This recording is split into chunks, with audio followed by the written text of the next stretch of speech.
Have you ever just stopped and wondered about the people who walk into your life? You know, the friend who shows up right when you need them, or that difficult colleague who just pushes all your buttons, or even a chance encounter that somehow changes everything. It can all feel so random, like it's just a roll of the cosmic dice. But what if it's not? What if there's a pattern to it all? I mean, that's the big question, isn't it? Are all these meanings just a series of happy accidents and, some not-so-happy coincidences? Or is there something deeper going on?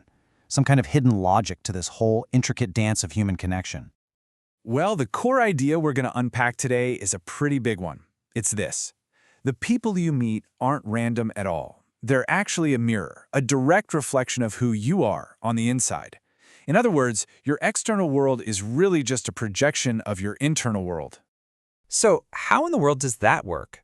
Well, it all starts with what we can call our inner mirror. This idea that our internal state literally shapes the reality we get to experience. Think of your inner state for a second. All your thoughts, your beliefs, your emotions. Think of all that as a kind of energy. Now, this energy isn't just trapped inside of you. Nope. It radiates outward, kind of like a frequency, a personal broadcast signal that you're sending out into the universe 24/7. And that signal? That's what's drawing people and situations right to you. Let's make this super concrete with an example. Meet Ming. For him, life just feels unfair. He's always complaining about his job, his boss, his health. It feels like nothing is ever his fault. And then you've got Zhao Hui. Now, she faces challenges too, of course, but her whole perspective is different. She sees every single setback as a lesson, a chance to get stronger. And would you look at who they each attract? Ming finds himself surrounded by other people who complain and compare notes on how unfair life is. It just feeds his negativity. Meanwhile, Xiaohui's circle is full of people who are supportive and encouraging. See? In both cases, the world they're experiencing is a perfect match for the energy they're putting out. Okay, so what's the actual mechanism behind all this? This brings us to a really cool universal principle that governs this whole process. It's called the law of resonance. The rule itself is incredibly simple, but it is so profound. It's just this: like attracts like. Or to put it another way, energies that have the same frequency naturally resonate with each other. You're basically a walking magnet, and you can only attract what's vibrating on the same level as you are. A fantastic way to picture this is with a tuning fork.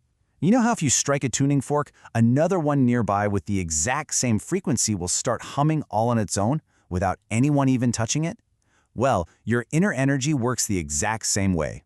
It causes people with a similar vibe to resonate and just naturally get drawn into your life.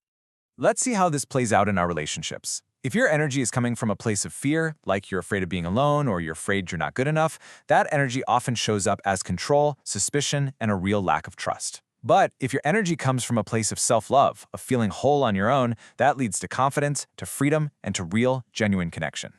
And here's the real kicker. The energy of fear, ironically, ends up attracting the very thing it's terrified of: loss. People can feel that constriction, that neediness, and they tend to pull away. On the flip side, the energy of love and self-sufficiency attracts fulfillment because it creates this amazing space where other people feel free and valued. Okay, I know what you might be thinking right now. What about all the difficult people, the ones who frustrate me and hurt me and just drain my energy? It's a little hard to swallow that we actually attracted them, right? Well, this next part is going to reframe that whole idea. Just let that sink in for a second. What if those really challenging people aren't some kind of punishment? What if they're actually an assignment? What if they're here to teach you something really, really important about yourself? When you look at it from this angle, every single interaction becomes a classroom. That person who triggers your anger, they're your lesson in patience. The person who disappoints you, they might be teaching you about self-reliance. They are, in a way, your spiritual teachers in disguise, and they're showing you exactly where you still have room to grow. You know, there's this amazing story about a young man who was complaining to a sage that his tea tasted way too bitter. The sage just smiled at him and said, "It's because your heart is bitter that the world tastes bitter to you." And wow, that just hits the nail on the head, doesn't it? Our perception doesn't just observe reality, it literally creates it. So, if our inner world really does create our outer world, then that means the power to change everything is right here. It's in our hands. So this final section is all about taking action. It's about how you can change yourself to, quite literally, change your entire world. I absolutely love this analogy. Think of your energy as a kind of scent that you carry around. If you cultivate things like kindness and gratitude, you carry the scent of flowers, and you naturally attract warm, bright people, like bees and butterflies. But if you're carrying around complaints and resentment, it's like the smell of old fish. And what does that attract? Flies and negativity. So the question is, what scent are you putting out there? And really, this is what it all boils down to. This is the big takeaway. So many of us are out there searching for the right partner, the right friends, the right boss. But the truth is, the search shouldn't be focused outward. The real work is to become the person that you yourself want to attract. The change has to start from within. And here's a super simple path to get you started on that journey. First, just self-reflection. Start paying attention to your own thoughts and feelings. Second, consciously cultivate kindness. Plant those little seeds of goodwill in every small interaction you have. And third, choose gratitude. Actively shift your focus from what's missing in your life to what's already abundant. And if you think that these small actions don't really matter, just remember this. It only takes one. There's a story that a merchant who used to give bread to a beggar every day. Years later, that same beggar, who is now a bandit, recognized the merchant during a robbery and saved his life. One small, consistent act of kindness planted a seed that came back to him when he needed it the most. It just takes one.